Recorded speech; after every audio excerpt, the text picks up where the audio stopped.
So you guys were I'm hearing a lot of you guys just wanted a theme song short, so here we go.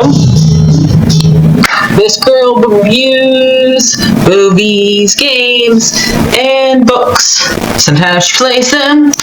So does that, and when she does it with the cat, does that make her crazy? Does that make her crazy? Probably. So, it's shorter. There you go.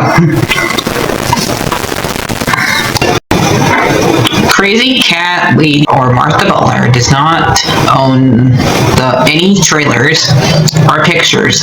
I use them under fair educational for and entertainment purpose. Blade.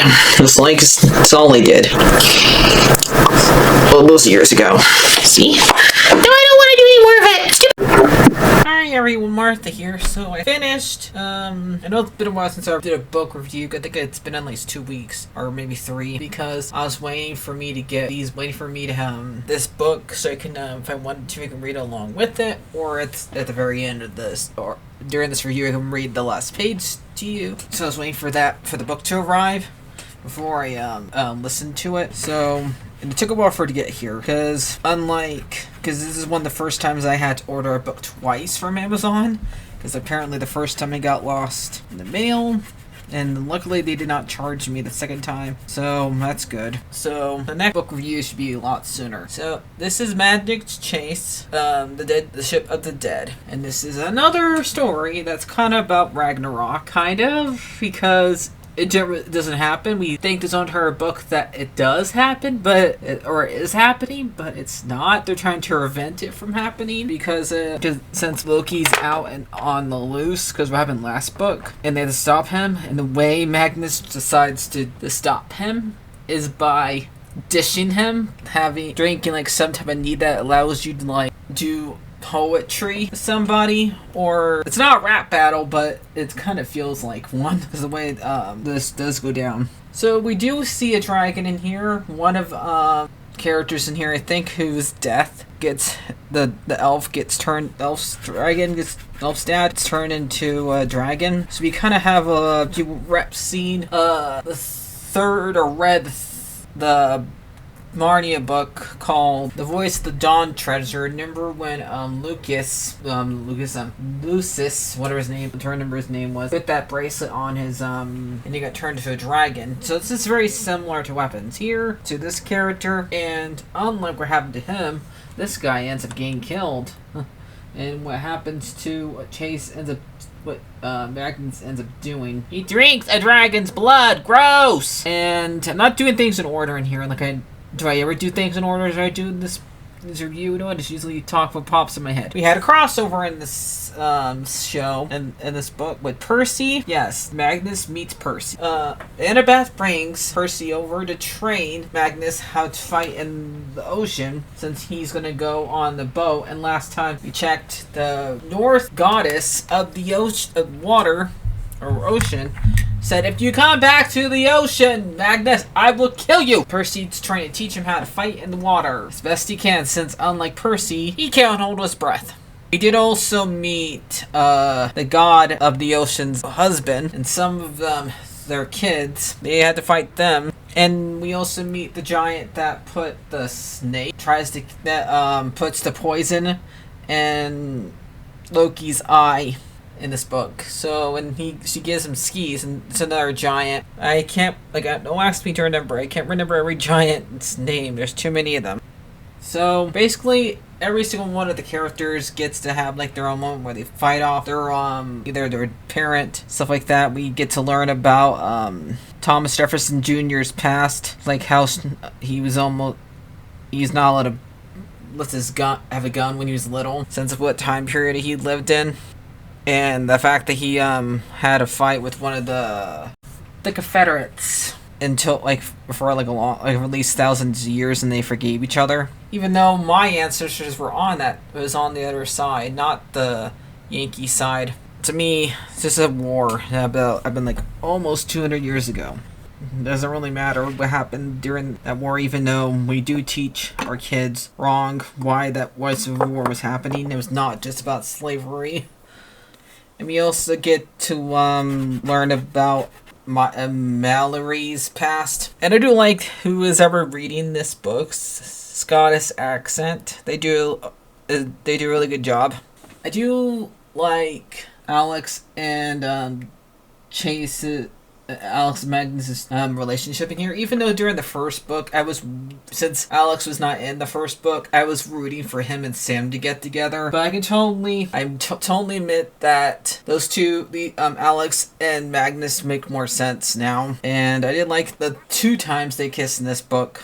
I think they kissed, as far as I know, in the same book. I'm trying to how many times did Nico and Will kiss? I'm trying to see who kissed more. I'm pretty sure these 2 kissed more because Nico was still trying to figure out his own stuff in his book. Since I did kind of read these books out of order, but I just mostly read whichever one I got first in the mail.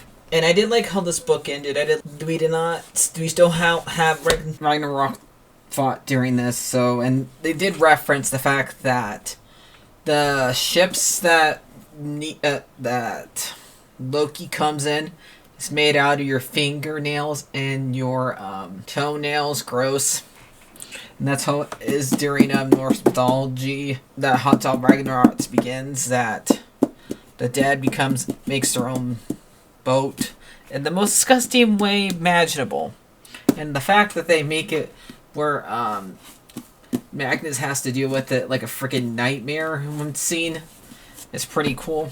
And when we go through Helheim, or Hell, with 1 L, Magnus hears his mom talking, his uncle, his cousins, and his aunt talking to him. Since really only one that's still alive, that's his family member, is Annabeth and his dad, because he's not alive himself.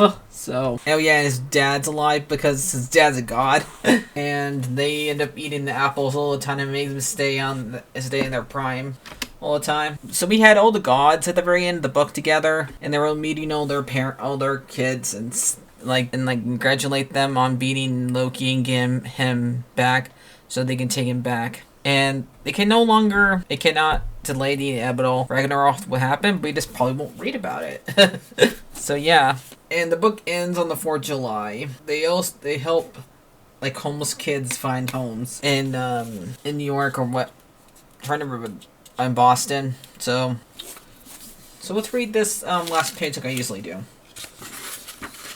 And I'll tell you what books I'm going to read at my list to read next. Okay. Liz, Zahn, and Hearthstone moved in. They're served as a cook. Sale lives advantages for the kids. Hart taught them sign language. Liz let the kids work on his shop. Liz best hand down the street and had reopened just in time. And work shopping season. Alex and I went back and forth in between Valhalla and the mansion, helping out recruiting new kids. Some stayed long time, some didn't. So only wanted a sandwich or pocket money or a bed to sleep for the night. They disappeared the next morning. That's okay. No judgment. Occupied, I passed out on the beds and find Alex in her arms around one of the kids who was crying in his or her eyes for the first time in years. Alex just brings things there and listen, need understanding. She looks up mostly in her head for me to keep moving. Let's give me some space, Chase. For that first day we opened, the 4th of July, we had a path of guests of rocks and jerks, blizzard and Hearthstone, grill, hamburgers, and hot dogs. The kids hanged out with us, watching the fireworks explode over the hell shell on the egg. Ocean land lying cracking on the low clouds, washing the back bay, brown stones and red and blue. Alex and I recruited the next each other, the lounge chairs, and we sat after killing the wolf of Rudolph's story, and then week after, she reached out, took my hand, and we hadn't done this matching, inviting towards the ship of the dead. I didn't question the troll. Where's the next page? Okay. I didn't guess for the grant, and I didn't just have to enjoy it. You have to do that with Alex. She is all about change. The moment didn't matter. At last, you got to enjoy every one and for it what it's for. That is good. I don't know what she meant. That according to with chase space or the fireworks or holding hands, but I agree. It is. I thought about that might come what might come next. Our job is internal. We're never over. Until Ragnarok, we always have more space, undertaking, move, fight, more fun, the battles, and to fight. I just had to find the good figure in the conversation and write Jack his epic. And I learned enough about you to know your inherently never leaves you alone. Just as Hearthstone had revisit Alfheim, I never difficult thing is to deal with. Chief Mung is the dark road to Helheim and the voices of my dead relatives. My mom calling to me. Hell, I promised that I would see my mom again someday. Loki has threatened the spirits of my family and would suffer I have done to him. Evidently, I seek out the frozen lands and the dead sea for myself. But from now on, we have fireworks. We have our friends, our new and old. I have Alex DeVess next to me, holding my hand. It might stop at any moment. We might get impaled, the death. The world will end. The big picture cannot be changed. But in the meantime, as Loki said, we can choose an alternate detail. How can we control our destinies? Sometimes even Loki is right. So, and I did like the fact that they made Jack like Percy's sword.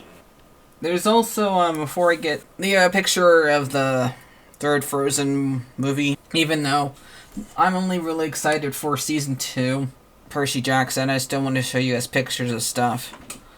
I do really wish they would stop making sequels and live action movies, but what am I going to do? So, back on topic. So, this book mentions that it takes place right around when Jason dies, since when at the very end of the book, when Annabeth and Magnus are talking, she's crying, and she's crying because she just lost him. Magnus doesn't ask what's going on, so we don't really get confirmation of that, but if you read the third book in Apollo's books, which is, I think it's like the Burning Maze. Let me check. It should be in here. Yeah, they don't got that in here, but I think that's from Spring Chase, but there you go. See if it's in this one. This is the newest book. Yeah, the third. Okay, yeah. So I just wanted to add that. We finally know where this book takes place. So back to Past Me. We got... What do I think about this book? I think it was pretty good. It did take me a while to finish, but probably gonna give it a 8 out of 10. So what's the next book I'm gonna read? I have a whole bunch I can pick through. I have Percy Jackson's Greek Gods, where Percy Jackson talks about the gods. I got Chambers of the Gods, Council of the Gods, Camp Blood Confrontation. This one I already have on audiobook, so I'll probably read that one next. We got Camp Jupiter Classified, and we got The Daughter of the Deep. We got Demigod Files, and the last one, Brooklyn's House Magician's Manual. So that's basically it for right now. Just hope you guys enjoyed this review. So I'll see you guys later. Like, favorite, and subscribe. And goodbye.